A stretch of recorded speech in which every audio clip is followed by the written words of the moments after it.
సంఖ్యత. ఒక వ్యక్తికి ఇద్దరు కుమార్తెలు, లక్ష్మీ, రమ. ఇద్దరు కుమార్తెలకు పెండ్లిళ్ళు చేసేశాడు. కొద్ది రోజులకు అమ్మాయిలను చూడాలనిపించింది. ఒకనాడు పెద్ద కుమార్తె ఇంటికి వెళ్ళాడు. పెద్ద కుమార్తె, అల్లుడు ఎంతో సంతోషించారు. ఎంతో గౌరవంగా చూశారు. ఏంటమ్మా, ఎలా ఉన్నావు అని అడిగాడు. బాగున్నాము నాన్నగారు.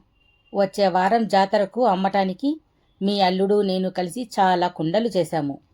అదిగో అక్కడ ఆరపెట్టాము చూడండి. నాన్నగారు, వర్షం రాకుండా ఉంటే మాకు మంచి లాభం వస్తుంది. మీరు వర్షం పడకుండా ఉండాలని ఆ దేవుణ్ణి ప్రార్థించండి నాన్నగారు అంది. అలాగేనమ్మా అని అన్నాడు. మరుసటి దినం బయలుదేరి చిన్న అమ్మాయి రమ ఇంటికి వెళ్ళాడు. రమ, అల్లుడు మామగారి రాకకు ఆనందించారు. ఎంతో ఆదరించారు. ఎలా ఉన్నావు తల్లి, బాగున్నావా అని అడిగాడు కూతురిని. చాలా బాగున్నాను నాన్నగారు. నిన్ననే భూమినంతా దున్నించాము. వర్షం పడితే విత్తనాలు చల్లాలి. వర్షం ఎప్పుడు పడుతుందా అని ఎదురు చూస్తున్నాము నాన్నగారు. వర్షం పడాలని దేవుణ్ణి కోరుకోండి నాన్నగారు అని అంది. అది విని సరేనమ్మా అని వర్షం పడి పంట బాగా వస్తే అక్కకు సహాయం చెయ్యి తల్లి అని చెప్పి మరుసటి దినం పెద్ద కుమార్తె వద్దకు వెళ్ళాడు.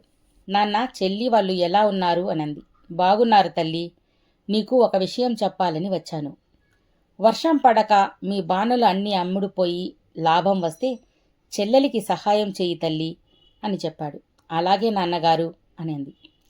ఆ విధంగా అక్కా చెల్లెళ్ళు ఇద్దరూ ఒకరికి ఒకరు సహాయంగా ఉంటూ సంతోషకరంగా పిల్లా పాపలతో జీవించారు.